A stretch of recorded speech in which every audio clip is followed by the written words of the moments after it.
A banker's box lands on your desk. You didn't ask for it. A paralegal drops it without a word. Inside, 200,000 emails from Enron Corporation. Yesterday, this company was worth $70 billion. Today, it is worth nothing. 20,000 people just lost everything. You have 6 months to find out why. A woman named Sharon Watkins wrote a memo. She warned the CEO directly. I am incredibly nervous that we will implode in a wave of accounting scandals. The CEO ignored it. Now you're holding it. You start at the beginning. Enron, 1985. Houston, Texas. A pipeline company, natural gas. They moved fuel through underground pipes. That was it. That was the whole business. Then Jeff Skilling walks in. He came from McKinsey. He had a different idea. Enron would not just move energy, it would trade it. Energy derivatives, broadband, weather futures. Wall Street called them geniuses. Fortune named them America's most innovative company. The stock was $10 in 1990. By 2000, it hit $90. Employees put their life savings into Enron stock. Retirement funds, college funds, their entire futures. But none of the profits were real. And you are about to find out why.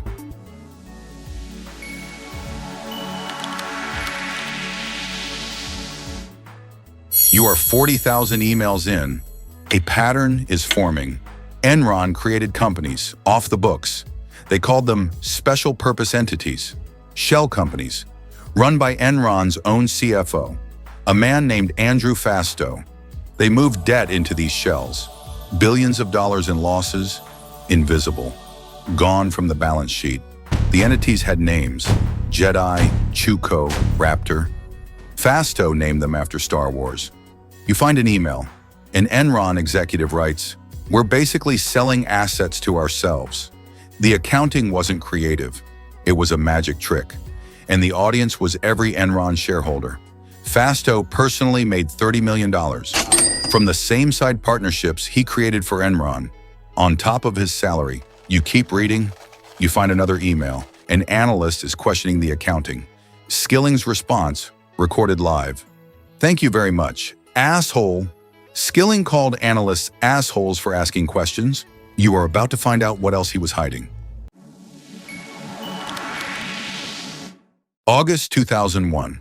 An Enron vice president sits at her desk. Her name is Sharon Watkins. She writes a memo, not to the press, not to a lawyer.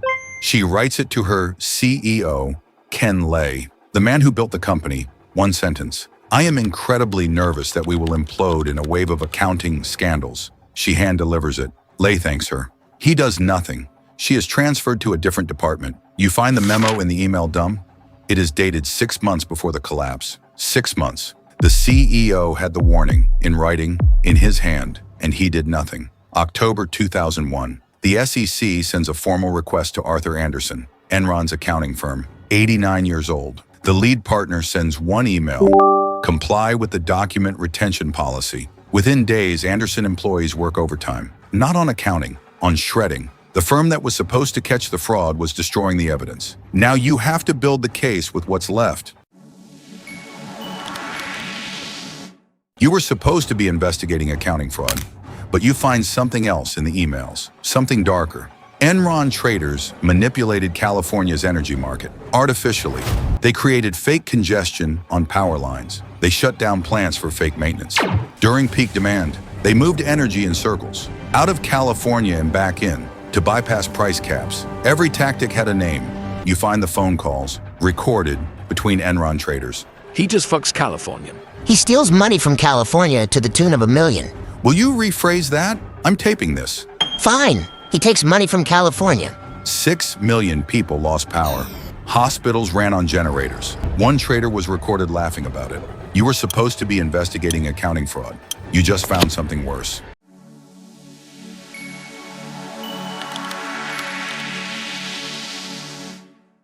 October 16th, 2001.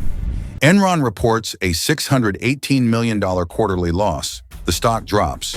October 22nd, the SEC opens a formal investigation. November 8th, Enron admits it overstated earnings by $586 million. Going back to 1997, November 28th, the stock falls below $1. December 2nd, 2001, Enron files for bankruptcy. 20,000 employees are locked out of the building. Their retirement accounts, full of Enron stock, worth zero. Some had held that stock for 30 years. They were told it was safe. Jeff Skilling, sentenced to 24 years, later reduced to 14. Ken Lay, convicted on 6 counts of fraud. He died of a heart attack before sentencing. Andrew Fasto, 6 years, in exchange for cooperation. Arthur Anderson, 89 years old, 85,000 employees, gone entirely. And it started with a single accounting trick that nobody wanted to question. The 200,000 emails are still public record. Researchers still study them. Enron became a verb. Getting Enroned. The Sarbanes-Oxley Act passed because of what you found. The most sweeping corporate reform since the Great Depression. But the question remains. Sharon Watkins saw it from inside the company. She warned the CEO directly in writing. Why did no one outside see it until it was too late? She wasn't hiding. The memo wasn't secret, so who else knew and said nothing? You've read the memo.